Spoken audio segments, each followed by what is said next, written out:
هدانا نهتدي لولا أن الله لقد جاءت رسول ربنا بالحق والصلاة والسلام والتحية والإكرام على من كان نبيا وآدم ومن الماء والدين خاتم لما سبق الفاتح لمن غلب سيد الوحي وسراج المنير والكوكب المنير وصاحب الوقار والسكينة والمدفون بعزم المدينة وشفيع الأمة وإمام الرحمة مولانا ومولى الثقلين جد الحسن والحسين المولد الحق بالحق بالقاسم محمد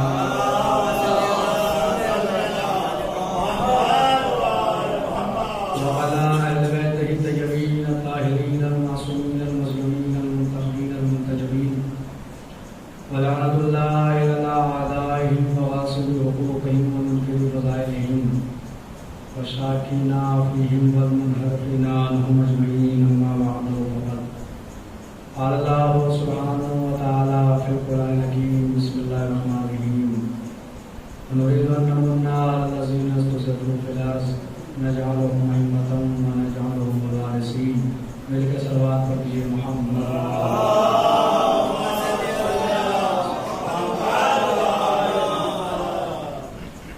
عزاداران سید الشہداء ماتمداران مظلوم کربلا موالیان حیدر کرار محبان اہل بیت بزرگان قوم ملت انتہائی واجب الاحترام سامعین عشرہ اربعین کے سلسلے کی آج آپ رات اس امام بارگاہ میں چھٹی تقریر سماعت فرما رہے ہیں۔ سلسلہ گفتگو اس منزل پر ہے کہ ایک مادہ ایک ورثہ مادی ورثہ ہوتا ہے، ایک روحانی ورثہ، اور روحانی ورثے میں علم ہے، اوصاف ہیں، صفتیں ہیں، خوبیاں ہیں جو منتقل ہو جاتی ہیں۔ خاندان اہل بیت طہارت میں، خاندان رسالت میں قسمت بھی ایک ایسا ورثہ ہے جو منتقل ہو گیا۔ جہاں پر علم منتقل ہو کے آتا ہے وہاں پہ طہارت اور وہاں پہ قسمت بھی منتقل ہو کے آتا ہے۔ اسی لیے کلام الہی کی بڑی مشہور و معروف آیت سورہ مبارکہ احزاب کی کہ جس آیت سے ہمارے قوم کا بچہ بچہ واقف ہے، جسے ہم اور آپ آیت تطہیر کے نام سے جانتے ہیں۔ انما یرید اللہ لیذہب عنکم الرجس اہل البیت ویطہرکم تطہیرا۔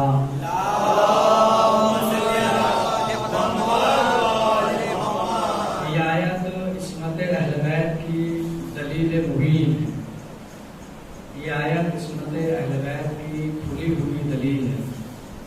یہ آیت عصمت اہل بیت کی واضح دلیل ہے۔ اس آیت کے آنے کے بعد یہ بحثیں ختم ہو گئی کہ اہل بیت معصوم ہے یا نہیں، ان کے یہاں عصمت پائی جاتی ہے یا نہیں۔ کیونکہ یہ آیت آنے کے بعد یہ کوئی بحث نہیں کہ عصمت ہے یا نہیں، اس لیے کہ اللہ نے اعلان کیا کہ ہم نے اہل بیت سے ہر رجس کو، ہر نجاست کو، ہر کثافت کو، ہر پلیدگی کو دور رکھا اور اہل بیت کو پاک و پاکیزہ رکھا جیسا کہ پاک رکھنے کا حق تھا۔ عصمت ایک ایسا عہدہ کہیں یا منصب کہیں، علماء علم کلام نے جو عصمت کی تعریف بیان کی تو یہی بیان کی کہ عصمت ایک دائرہ ہے، عصمت ایک حصار ہے، عصمت ایک باڑ ہے، ایک دائرے کا نام ہے، ایک حصار کا نام ہے، اور جو اس دائرے عصمت میں آ گیا وہ اس سے باہر نہیں جا سکتا، اور جو اس دائرے عصمت کے باہر ہے وہ اس میں آ نہیں سکتا۔ یعنی معصوم کبھی کبھی بھی غیر معصوم نہیں ہو سکتا اور غیر معصوم کبھی بھی معصوم نہیں ہو سکتا۔ جو معصوم ہے وہ معصوم ہے اور جو غیر معصوم ہے وہ غیر معصوم ہے۔ غیر معصوم کبھی بھی معصوم نہیں ہو سکتا اور جو معصوم ہے وہ کبھی بھی غیر معصوم نہیں ہو سکتا۔ اس لیے ہمارے کہا جاتا ہے کہ آگے چادر تطہیر میں آنے والے اب کوئی نہیں آ سکتا۔ باہر رہنے والے کو صرف اتنا حق حاصل ہے کہ وہ صرف سوال کر سکتا ہے کہ کیا میں آ جاؤں چادر میں۔ باہر رہنے والے کو صرف حق پہ سوال دیا گیا ہے، اسے صرف سوال کرنے کا حق ہے کہ وہ باہر رہ کے سوال کرے کہ کیا میں آ جاؤں چادر میں۔ اور اگر چادر کے نیچے سے آواز آئے کونی مکانک وانت الخیر، دوسرا جملہ بہت پڑھا جاتا ہے منبر سے، لیکن پہلا جملہ جو ہے یہ کونی مکانک، اپنی جگہ پہ رہو، وانت الخیر، اور تم تو خیر پر ہو۔ یعنی رسول کی ایک زوجہ نے سوال کیا کہ کیا میں آ جاؤں چادر میں، تو زیر کسا آواز آئی، چادر کے نیچے سے آواز آئی کونی مکانک، اپنی جگہ پہ رہو۔ اس کا مطلب جب مقام اہل بیت آ جائے تو اپنی جگہ کو پہچاننا ضروری ہے۔ جب اہل بیت کے مرتبہ کی بات آتی ہے، اہل بیت کے مقام کی بات آتی ہے تو اپنے حد کو پہچاننا ضروری ہے۔ اپنی حد سے آگے نہیں بڑھنا چاہیے۔ اگر حد سے آگے بڑھنے کی کوشش کی جائے تو جبریل جیسا فرشتہ کہتا نظر آتا ہے اگر میں آگے بڑھا تو بالوں پر چل جائیں گے۔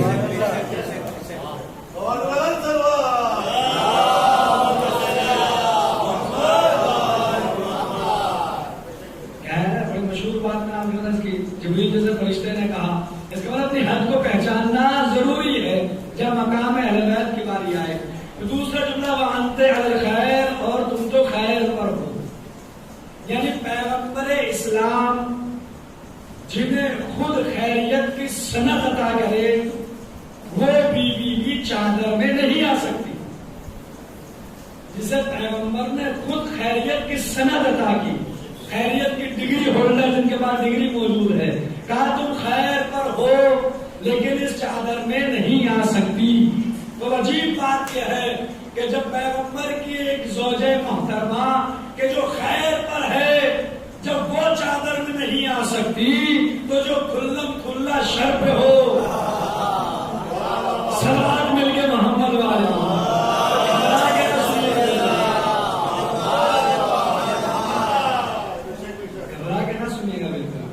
خیریت کی سند خود پیغمبر نے عطا کی کہ تم خیر پر ہو لیکن چادر میں نہیں آ سکتی۔ ضروری ہے اپنی مقام کو پہچاننا۔ اب ہمارا عقیدہ یہ مذہب شیعہ خیر البریہ، ہمارا عقیدہ یہ ہے کہ آدم سے لے کے خاتم تک ہر نبی منصوص من اللہ معصوم ہے۔ آدم سے لے کے آخری نبی تک ہر نبی معصوم ہے، منصوص من اللہ، یعنی ہر نبی کی عصمت کی نص پائی جاتی ہے، نون سواد نص، ہر نبی کی عصمت کی نص پائی جاتی ہے۔ منصوص من اللہ، ہر نبی معصوم ہے، لیکن ایک عام اور خام خیال یہ ہے کہ نبیوں کی عصمت کا ذکر قرآن نے نہیں کیا۔ قرآن نے یہ نہیں بتایا کہ نبی معصوم ہوتا ہے۔ پہلے تو یہ طے کرے کہ معصوم کہتے کسے، لیکن معصوم اسے کہا جاتا ہے کہ جس کی نہ نگاہ غلط اٹھے، جس کا نہ ہاتھ غلط اٹھے، جس کا نہ قدم غلط اٹھے، یعنی جس کے قدم میں لغزش نہ ہو اسے معصوم کہا جاتا ہے۔ جس کا قدم غلط نہ اٹھے اسے معصوم کہا جاتا ہے۔ ہمارا عقیدہ یہ ہے کہ 1,24,000 انبیاء سب کے سب منصوص من اللہ معصوم ہیں، سب کی عصمت کی نص پائی جاتی ہے، سب منصوص من اللہ معصوم ہیں، لیکن ایک عام خیال ہے اور خام خیال ہے کہ نبیوں کی عصمت کا ذکر قرآن نے نہیں کیا۔ قرآن یہ نہیں بتا رہا ہے کہ نبی معصوم ہوتا ہے۔ پہلی تقریر اگر آپ کو یاد ہے تو میں نے عرض کیا تھا اگر اینک بغض علی کی ہوگی تو پھر قرآن میں کچھ نظر آنے والا نہیں ہے۔ دل میں علی کی ولایت ہونا اور آنکھوں پہ حب علی کا چشمہ ہونا ضروری ہے۔ تو پھر اگر آپ قرآن کی تلاوت کریں گے تو پھر نبیوں کی کی عصمت کا ذکر قرآن میں ملے گا، اور قرآن بتائے گا کہ دیکھو نبی معصوم ہوتا ہے، نبی کی یہاں عصمت پائی جاتی ہے۔ اب قرآن کا اپنا ایک مزاج ہے کہ کبھی کبھی قرآن بہت تفصیل سے بات کرتا ہے، کبھی اجمال سے بات کرتا ہے، کبھی مفصل گفتگو قرآن کرتا ہے، کبھی مختصر گفتگو قرآن کرتا ہے۔ اب قرآن مجید نے ایک نبی کی عصمت کا ذکر کچھ اس طرح سے بیان کیا، اور نبی وہ نبی ہے کہ جس کی پوری کائنات پہ حکومت ہے، ذرے سے لے کے آفتاب تک ہر جگہ پہ اس کی حکومت ہے، فضاؤں میں، خلاؤں میں، جنات پر، نباتات پر، انسان پر، ہر جگہ پہ اس کی حکومت۔ کون؟ بولیے ذرا سا، بولیے جب پتا تو بولنا چاہیے۔ حضرت سلیمان نبی، ذرے سے لے کے آفتاب تک ہر چیز پہ حکومت کی ہے حضرت سلیمان نے۔ جا رہے ہیں اپنے لشکر کے ساتھ، چونٹیوں کے سردار نے آتے ہوئے دیکھا، کیا کہا؟ سورہ مبارکہ نمل پوری تفسیر قرآن کے اندر موجود ہے۔ کیا کہا؟ اپنے اپنے دلوں میں کہ ایسا نہ ہو سلیمان کے لشکر تمہیں کچل کر، تائید کیجئے گا، غلط تو نہیں پڑھ رہا، یہ قرآن کہہ رہا ہے، اپنے اپنے بلوت خلوفی مساکنکم، اپنے اپنے مساکن میں، اپنے اپنے بلوں میں داخل ہو جاؤ، اپنے اپنے گھروں میں داخل ہو جاؤ۔ قرآن مجید سورہ واقعہ نمل، ایسا نہ ہو کہ تمہیں کچل کر آگے بڑھ جائے۔ ٹھیک، قرآن یہ کہتا ہے فَتَبَسَّمَ ضَاحِكًا مِنْ قَوْلِهَا، حضرت سلیمان اس کی یہ بات سن کے مسکرائے، آپ نے تبسم فرمایا اور مسکرا کے کہا قَالَ رَبِّ أَوْزِعْنِي أَنْ أَشْكُرَ نِعْمَتَكَ الَّتِي أَنْعَمْتَ عَلَيَّ وَعَلَىٰ وَالِدَيَّ، پروردگار تیرا شکریہ اس نعمت کا جو مجھ پر بھی ہے اور میرے باپ پر بھی ہے۔ چونٹیوں کے سردار نے کہا اپنے اپنے بلوں میں جاؤ کہ سلیمان کا لشکر تمہیں کچل کے آگے نہ بڑھ جائے۔ حضرت سلیمان کے لیے پروردگار کی نعمت کا شکریہ۔ اب یہ کون سا موقع ہے کہ اللہ کا نبی اللہ کی نعمت کا شکریہ ادا کر رہا ہے؟ ہم اور آپ ہوتے تو کیا کرتے؟ اور عقل کا تقاضا بھی یہی ہے کہ پلٹ کے اس سے کہتے کہ ہم ایسا یہی کہتے، سب بولے تو پھر تقریر آگے بڑھے۔ ذرا سا حضرت توحید کر رہا ہوں میں بھی آ رہا ہوں، اب کیا کروں، مجھے انتظار کرنا پڑ رہا ہے۔ محمد والے محمد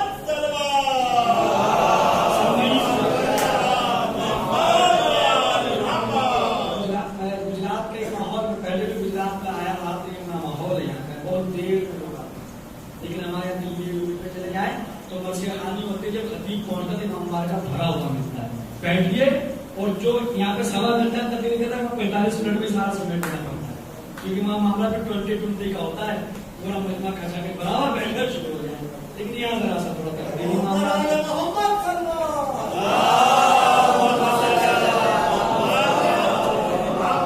اور یہاں پہ سسٹم بھی جو ہے کلیشور میں تو ذوالشیرہ والا چل رہا ہے، پہلے ہی کھلا دیتے ہیں، لو جی کھا لو، کھچڑی اور مولی کھا لو، اب یہ کھانے کے بعد تو پھر اونگ آنے لگتی ہے، تو نیند آتی ہے انسان کو۔ اب یہ تو آپ میری ذاکری کا، میں تو منہ میں اپنی تعریف نہیں کرتا، لیکن یہ میری ذاکری کی میں آپ کو جگا کے رکھتا ہوں سوا گھنٹہ، اور اگر پیٹ بھر جاتا ہے تو میں پھر کون ذاکری کو سنتا ہے؟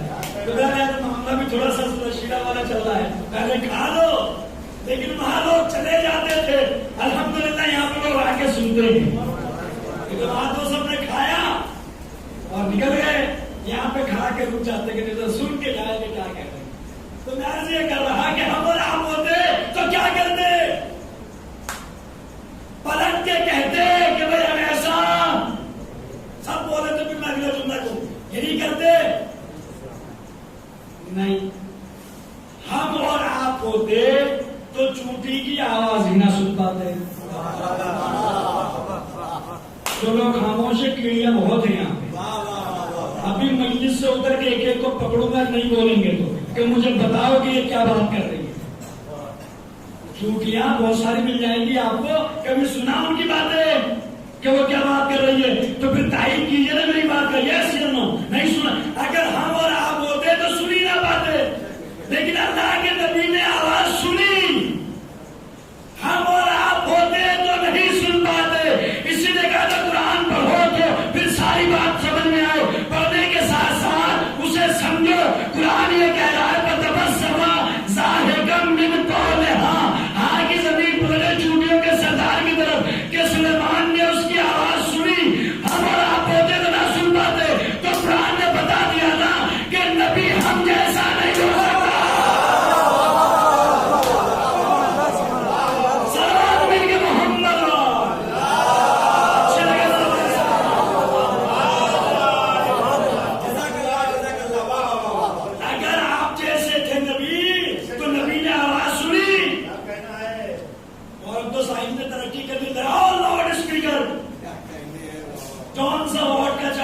400 500 ہزار کا.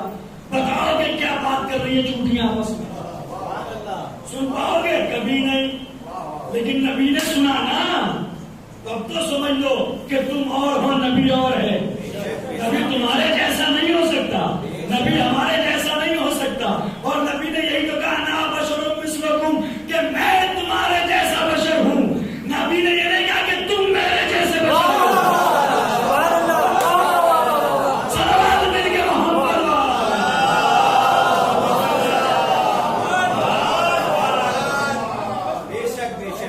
قرآن کی آیت پیش ہے. دلیل کیا؟ نبی نے کہا نا بشر مثلکم. تم یا نبی نے کہا کہ میں تمہارے جیسا. نبی نے یہ کہا کہ تم میرے جیسے ہو. اس کی وجہ ہے، مظفر حسین طاہر دیوبندی صاحب کہا کرتے تھے، اس کی وجہ یہ ہے کہ الیکٹرانک سے انہوں نے مثال دی. میں بہت آسانی سے سمجھا تھا. طاہر دیوبندی صاحب کی مثال ہے. خدا آپ ان کی ظاہری قبول ہونے کی دلیل یہی ہے کہ وہ توس میں دفن ہے. طاہر صاحب کی قبر کا ہم کو معلوم ہوگی ایران میں امام علی رضا کے وہاں پہ قبر ہے طاہر صاحب کی. تو ان کی ظاہری قبول ہونے کی دلیل یہی ہے کہ مولا نے اپنے پہلو کو جگہ دے دی. ظاہر تو قبول ہوئی ہے. ان کا جملہ میں آپ کو سنا رہا ہوں، میں تو بہت آہستہ پڑھوں گا اس لیے کہ تاریخ خطابت کے اتنا بڑا نام میں نے آپ کے سامنے پیش کیا، مولانا مظفر حسین طاہر دیوبندی صاحب. وہ کہا کہ نبی نے کہا کہ میں تمہارے جیسا ہوں. وہ اس لیے کہا کہ صاحب اگر کوئی الیکٹرانک کہیں پہ لگی کوئی الیکٹرانک تو ڈائریکٹ آپ اس سے جا کے نہیں مل سکتے. یا اگر پنکھا بگڑ جائے اور اگر اس کو مستری کو بلایا جائے گا تو پہلے وہ چپل پہنے گا، پھر ہاتھ کے اندر پلاس لے گا، پلاس پہ پلاسٹک چڑھی ہوئی ہے. کہا میں اس پلاسٹک کو ہٹا کے پکڑو تار. کہا نہیں پکڑ سکتے گا. کیوں؟ کہا جل کے راج ہو جائیں گے. کہا اسی لیے وہ محمد اللہ کا نور تھا، اس نے بشریت کا کوچ پہنا کے بھیجا تاکہ تم ہدایت حاصل کر سکو.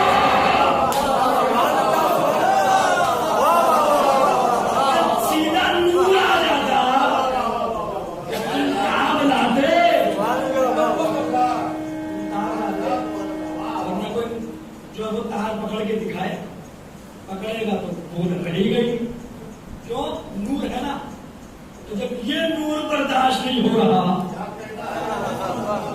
تو اللہ کا نور تیسرے سے بشریت کا کوچ پہنا دیا رسول کو اپنے، تاکہ تم اس تک جا سکو، تمہاری ہدایت کر سکے. وہ اب تم نے کہہ دیا کہ وہ تو تھے ہی ہمارے جیسا. اس لیے رسول نے کہا کہ ظاہراً تم دیکھ لو میں تمہارے جیسا ہوں، لیکن یہ نہیں کہا کہ تم بھی میرے جیسے. تو ہم اور آپ ہوتے تو آواز نہ سن پاتے. نبی نے آواز سنی چوٹیوں کے سردار کی اور مسکرائے اور اپنے ہاتھ کو اٹھا لیا اسے.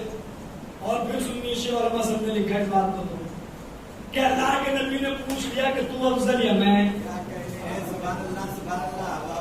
اتنا سا جانور چھوٹا سا کیڑا، نبی کیا سوال کر رہے اس سے کہ تو افضل؟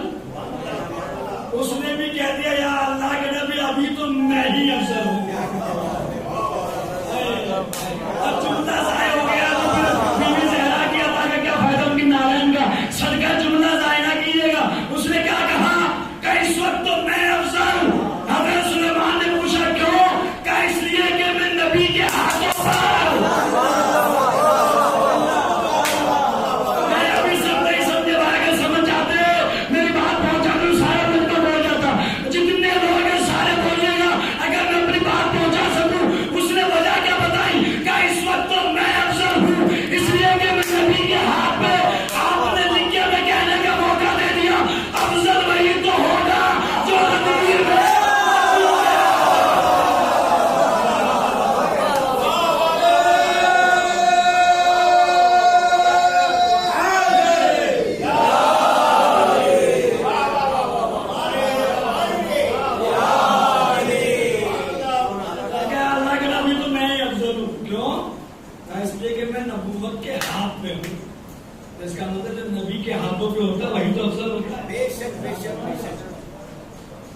نبی کے پیچھے جانا اور ہے،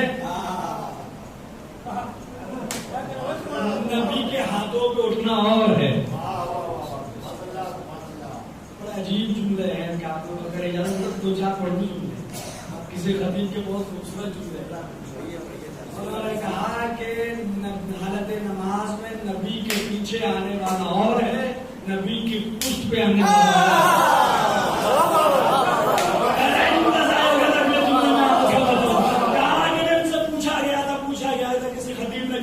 پوچھا گیا تھا کہ اہل بیت کون ہے اور اصحاب کون ہے، صحابی کون ہوتا ہے، اہل بیت کون ہوتا ہے؟ انہوں نے کہا کہ حالت نماز میں نبی کے پیچھے آنے والا اور ہے، حالت نماز میں نبی کے پشت پہ آنا اور ہے، حالت نماز میں نبی کے پشت پہ آنا اور ہے، نبی کے پیچھے جانا اور ہے، نبی کے ہاتھوں پہ اڑ جانا اور ہے۔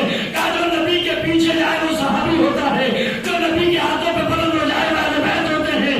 حالت نماز میں نبی کے پیچھے آنے والا صحابی ہوتا ہے، رسول کی پشت پہ آنے والا اہل بیت ہوتا ہے۔ جملہ ظاہرہ کیجیے گا، انہوں نے کہا اپنی بیٹی نبی کو دینا اور ہے۔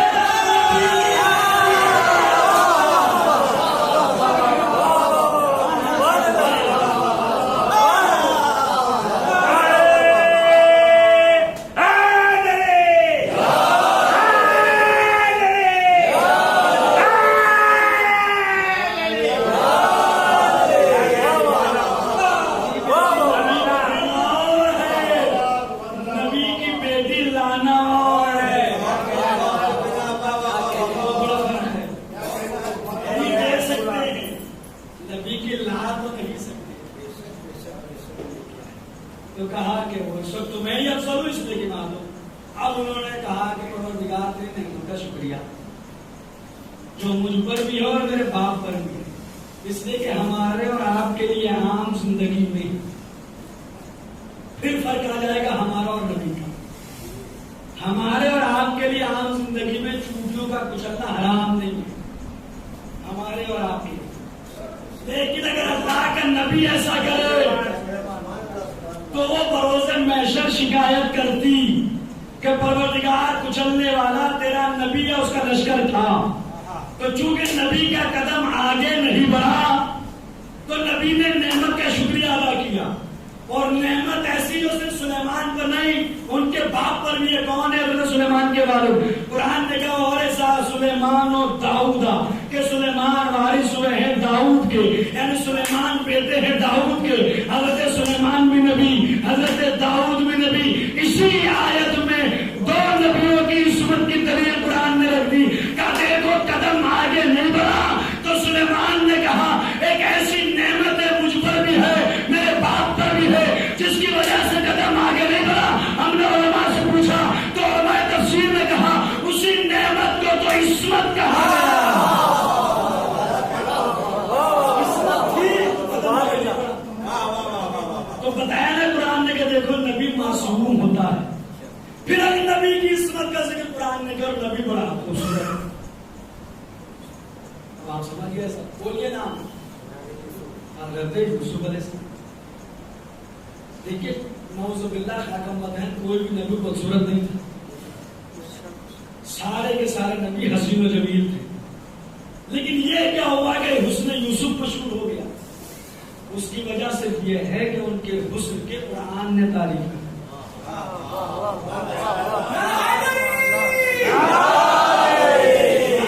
جس کے حسن کی تعریف کر دیتا ہے وہ حسینوں میں حسین ہو جاتا ہے، وہ خوبصورتوں میں خوبصورت ہو جاتا ہے۔ ورنہ ہر نبی الحمدللہ نورانی تھا، ہر نبی حسین و جمیل تھا، لیکن حضرت یوسف کا حسن اس لیے مشہور ہوا کہ ان کے حسن کی قرآن نے تعریف کر دی، اور اس انداز میں کی کہ آگے وہ عورتوں نے تانا دیا۔ زلیخا کو غلام سے خواستگاری کی، زلیخا نے پلٹ کے کیا کہا تم نے ابھی یوسف کو دیکھا؟ انہوں نے کہا دیکھنا کیا، غلام بھی تو ہے۔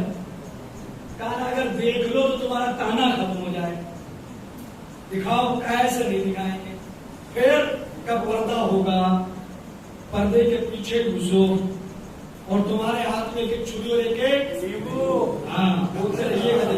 مجھے بھائی جاگرس کا مطلب پورا انکلیشور کے معنی ہے۔ آپ جواب دیں گے میں سمجھوں گا سب نے جواب، ترنت لیمن نیمبو جو بادشاہ سمجھ میں آ جائے، اور کہا جیسے یوسف آئیں گے تمہارا کام کیا ہوگا؟ نیمبو کاٹنے کا۔ تاکہ بعد میں سلام میں کام آئے. وہ نیمبو کاٹنا ٹھیک ہے. پردہ ہٹا. اب ہماری روایت نہیں ہے, مجھے نہیں معلوم, آپ بڑے حسین سماتے ہیں, اس لیے کہ علی کی محبت جن کے دل میں ہوتی ہے وہ خوبصورت ہی ہوتا ہے. بھائی یہ بھی ایسا ہے.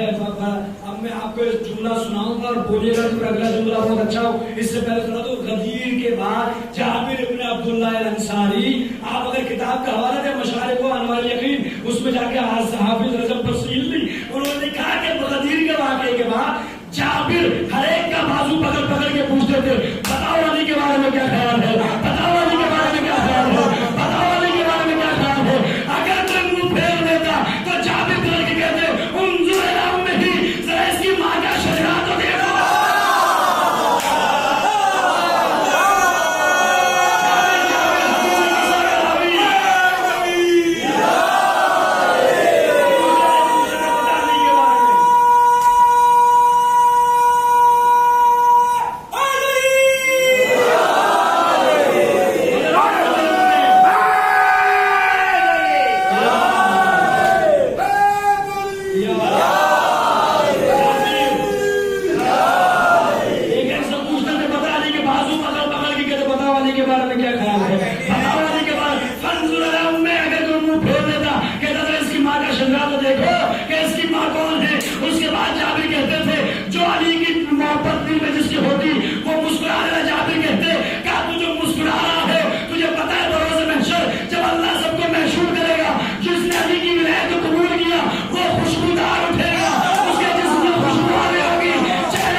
اور علی اکبر ہے خون. تو جس کے پسینے کا قطرہ اتنا حسین, اس کا لہو کتنا حسین. سلوات مل کے پڑھیے بابا.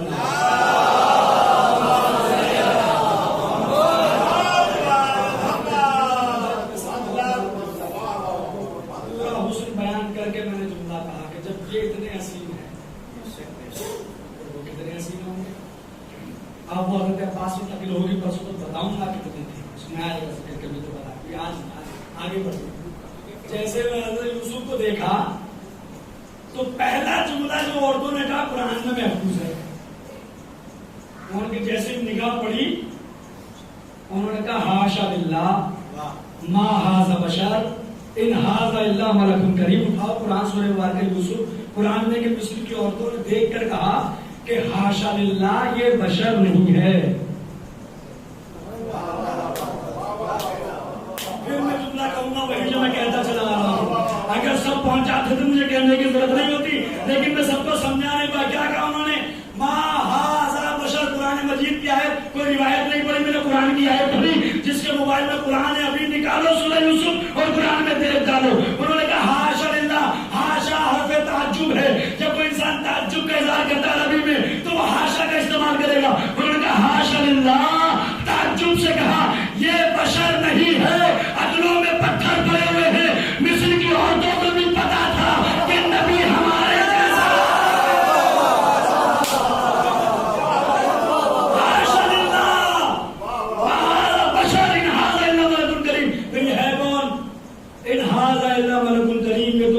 فرشتہ ہے. انہوں نے کہا تو کوئی کریم فرشتہ ہے. اب آپ کہیں گے صاحب اس میں کی دلیل کا, اسی آیت میں دو دلیلیں موجود ہیں. پہلی دلیل تو یہ ہے کہ انہوں نے کہا یہ ہے فرشتہ, اور سنی شیعہ سب کے یہاں پر متفق علیہ فیصلہ یہ ہے کہ فرشتہ ہوتا ہے معصوم. انہوں نے یوسف کو کہا یہ تو کریم فرشتہ ہے, ملک کریم ہے, اور ملک ہوتا ہے معصوم. پہلی دلیل. دوسری, اگر انہوں نے غلط کہا ہوتا تو آگے قرآن تردید کرتا. قرآن خاموش, اور قرآن کی خاموشی دلیل ہوا کرتا. اگر قرآن کسی بات پہ خاموش ہے تو گویا وہ دلیل ہے, اسے حجت قرار دیا جائے گا. اگر انہوں نے غلط کہا تھا قرآن تردید کرتا. تو قرآن نے بتایا کہ دیکھو نبی معصوم ہوتا ہے. چلے گئے. اب زلیخا نے کہا ذرا ہوش میں تو آؤ. انہوں نے کہا ہوش میں تو ہے. کہا ہوش میں تو ذرا اپنا ہاتھ دیکھو. اب جو انہوں نے دیکھا تو تھل تھل خون بہ رہا تھا. پکی بات, اب انکار تو کر ہی نہیں سکتے قرآن. اب ایک بہت سمپل سا سوال کروں, آپ ایمانداری سے جواب دیجیے گا. خون بہ رہا تھا, ٹھیک, انگلیاں کٹ گئی. پہلے انگلی کٹی یا نیمبو؟ یہ تو سامنے کی بات ہے. یہ انگلی پر رکھا ہے, نیمبو پر رکھی ہے چھری, نائف, چاقو, چلا, تو پہلے انگلی کٹے گی یا نیمبو؟ سب بولیے تو پھر آگے بات پڑے گی. پہلے اب میرا ایک مشورہ مان لیجیے گا, بڑی ایمانداری سے مشورہ دینا کرتا ہے. اگر کسی کے ہاتھ میں چوٹ لگ جائے, چاقو لگ جائے, کیا کہتے ہیں تو مرہم مت لگانا.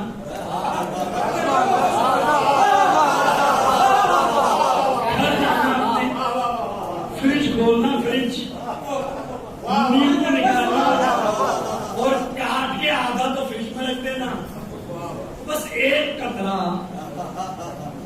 کیا ہوگا, پپو ہے سے گا پوری کے نمبر 2 میں کہاں سے لائے تھے. کیا ہوا کہ میاں ہم نے سوچا یار پیچھے نماز بھی پڑھتے ہیں اور ممبر میں بیٹھتے تو اچھا ہی مشورہ دیں گے. کیا ہوا کہ ہم نے مان لیا, پھر کیا کامیاب, پوچھو مت کہ کیا ہوا کہ چوٹ لگی تھی, نیمبو نچوڑ دیا. کیا ہوگا نیمبو نچوڑنے سے؟ ایسا لگے سے تیزاب, جلن سے ہمارے بری حالت ہو جائے گی. یہ تو مردوں کی بات ہے, وہ تو نازک مزاج عورتیں تھی. لیکن میں ایک نتیجہ دینا چاہ رہا ہوں, دیکھیے نتیجہ دے رہا ہوں, اور جس جو لوگ آزادار ماتمی وہ بولیں گے میرے ساتھ, اور اتنا بولیں گے کہ میں بھی خوش, آپ بھی خوش, جناب سیدہ بھی خوش ہو جائے. یہی تو چلن. اور جتنی بھی زلیخا کی سہیلیاں تھیں وہ کوئی عام عورتیں نہیں تھی, وہ سب وزیر زادیاں تھیں, وزراء کی بیٹیاں تھیں, اور جو وزراء کی بیٹیاں ہوتی ہیں وہ تو اور نازک ہوتی ہے. تو بھائی عجیب بات ہے کہ مرد یہ کہہ رہا ہے کہ نیمبو نچوڑ دے تو جلن, وہ نازک مزاج عورتیں, نیمبو بھی کر گیا, خون بھی بہ گیا, انہیں پتہ ہی نہیں چلا. ابھی سارا مجمع میرے ساتھ نہیں آیا, چونکہ میں دیکھ رہا ہوں چہرے سب کے, سب میرے ساتھ آ جائے. تو میں جملہ کہوں, یاد رکھنا, اسے ہمیشہ یاد رکھنا,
پھر کیا ہوا؟ کہا صاحب وہ بچے نے گواہی دی، اس بچے کے لیے قرآن نے کہا فشہد شاہد من اہلہا، ہاں مؤنث کی ضمیر ہے اور اس کا مرجع ہے زلیخا، پلٹ رہی ہے زلیخا کی طرف، وہ تھا تو زلیخا کے اہل میں سے، لیکن بولا تھا نبی کی طرف سے۔ کون تھا زلیخا کا؟ فرمان علیہ صاحب کا قرآن اٹھائیے گھر پہ جا کے دیکھیے، انہوں نے حاشیے پہ لکھا اور کسی تفسیر کا حوالہ کیا تو فرمان علیہ صاحب کا قرآن دیکھیے۔ فرمان علیہ صاحب نے لکھا کہ یہ جس بچے نے گواہی دی یہ زلیخا کا خانہزاد بھائی تھا اور نام تھا اس کا خلیخا، خے لام یہ خے الف، خلیخا، جس بچے نے گواہی دی تھی حضرت یوسف کی اسم، بچے نے گواہی دی۔ تھا کون وہ؟ زلیخا کا بھائی، بولا تھا نبی کی طرف سے۔ پھر جملہ کہہ رہا ہوں، اس کی قدر کیجیے، کون تھا؟ بولا تھا، لفظ پڑھ کے تو آپ میں سمجھا سکوں گا، وہ تھا تو نبی کی بیوی کا بھائی، لیکن بولا تھا نبی کی طرف سے۔ اب اگر تاریخ اپنے آپ کو بعد میں دہرائے، کوئی ہو نبی کی بیوی کا بھائی اور بولے علی کی طرف سے، سمجھے جو نہیں سمجھے اگر تاریخ اپنے آپ کو بعد میں دہرائے، کوئی ہو نبی کی بیوی کا بھائی اور بولے علی کی طرف سے، تو تعجب کس بات ہے؟ تبھی تو علی کہیں گے کہ محمد علی کا بیٹا ہے۔ صلوات مل کے محمد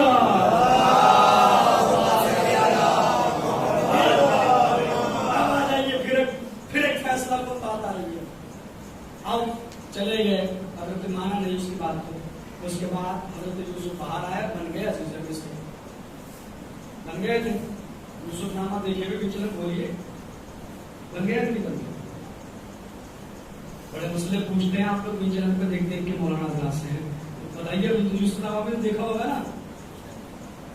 عزیز مصر بننے کے بعد حضرت یوسف نے کہا پروردگار حکومت بغیر وزیر کے نہیں چلا کرتی، ویدھان سبھا بغیر منتریوں کو چلے گا یا سنسد بھون منتری جائیں گے تو چلے گا؟ حضرت یوسف کے پاس آگے حکومت کا پروردگار حکومت بغیر وزیر کے نہیں چلتی، حکومت کا وزیر چاہیے۔ کہا ٹھیک ہے، صبح مصر کے دروازے پہ چلے جانا، جو سب سے پہلا شخص داخل ہو اسے اپنا وزیر بنا دینا۔ چلے گئے حضرت یوسف، دروازہ کھولا مصر کا، دیکھا ایک نوجوان چلا رہا ہے، سر میں خاک پڑی ہوئی، اس کے دامن پھٹا ہوا، اسے دیکھ کے کہا حضرت یوسف نے پروردگار یہ بنے گا وزیر، اس کا تو دامن بھی پھٹا ہوا ہے۔ جبریل آ گئے، اس کا پھٹا دامن دیکھ رہے ہو، اپنا بھول گئے۔